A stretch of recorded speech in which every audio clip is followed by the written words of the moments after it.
Washington, D.C. West End Submarket, Q1 2019.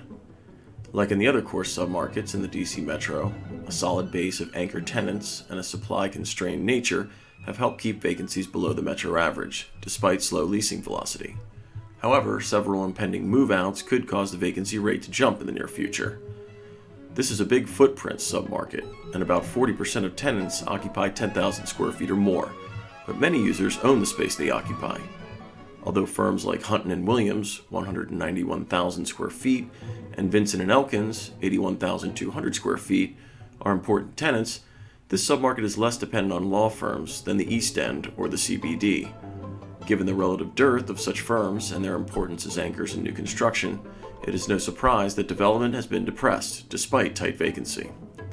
At over $50 a square foot, average asking rents in the West End are comparable to the CBDs, but slightly less than the East Ends. The West End has fewer prestigious tenants than the East End or the CBD, and it also has a smaller inventory and grapples with a higher proportion of owner-occupied inventory.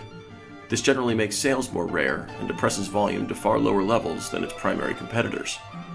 But 2018 proved there is still interest in a submarket like West End. Leasing. The flight to quality trend is alive and strong in DC, but that may work against the fortunes of the West End, since its aging office inventory is more skewed toward 3-star space than that of its primary competitors. But declining vacancy, which has otherwise failed to spark significant rent gains, is so tight in 3-star properties that the submarket is potentially on the cusp of a recovery. The West End is coveted by tenants because it's the gateway to some of the district's premier office corridors, like K Street and Pennsylvania Avenue, which bodes well for long-term stability. As a result, the West End boasts a diverse tenant base, including prominent companies such as law firm Squire Patton Boggs and GSA tenants like the Department of State. Additionally, former President Barack Obama's lease in the World Wildlife Fund building at 1250 24th Street Northwest helped bolster the submarket's profile. Absorption in 2017 was the strongest since 2011. That year, the 459,000 square foot Square 54 completed, and several high-profile tenants, including Hunton Williams, Vinson Elkins, Danaher Corporation, and Boston Properties moved in. Absorption in 2017 was primarily driven by a single lease, the 92,000 square foot move-in by the Aspen Institute into 2300 N Street Northwest. Demand slowed again last year, though, with net absorption totaling about 30,000 square feet. Vacancies jumped dramatically in 2014 due to 2 move-outs that highlight the potential impact of the flight to quality trend in the West End submarket. Both involved tenants that opted for newly constructed space. The first was the Association of American Medical Colleges, which vacated nearly 200,000 square feet at 2501 M Street Northwest and 2450 N Street Northwest when it consolidated its headquarters at a new building in the East End.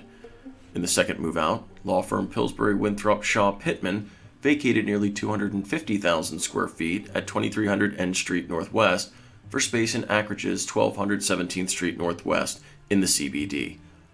More move-outs are on the horizon as well. Law firm Buckley Sandler, currently in the World Wildlife Fund building, recently announced it will be moving its office to Brookfield's 2001 M Street Northwest in the CBD when its lease expires this year. Buckley Sandler occupies more than 31,000 square feet in the West End, but will now expand to 65,000 square feet when it moves to the CBD. The largest move-out looming is that of research and technology consulting firm Advisory Board, which is slated to move to Washington's East End submarket in 2019. Advisory Board is currently the West End's third largest tenant, occupying about 318,000 square feet at 2445 M Street Northwest, which will become vacant in Q2 2019 and has not yet been backfilled. Rent. At over $50 a square foot, average office rents in the West End submarket are among the highest in the metro. They remain comparable to those in the CBD, a primary competitor, but are lower than those in the East End.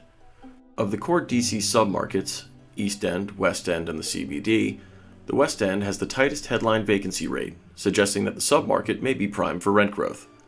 It also has the highest availability rate, due to large blocks of available but currently occupied space, like the 189,000 square feet in the American Pharmacists Association headquarters, which makes the environment more competitive than the headline vacancy rate suggests.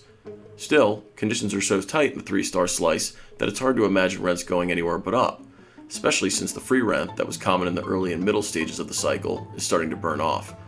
In fact, average annual rent growth in this segment from 2014 to 2018 was roughly 2%, but growth slowed in each of the past 3 years.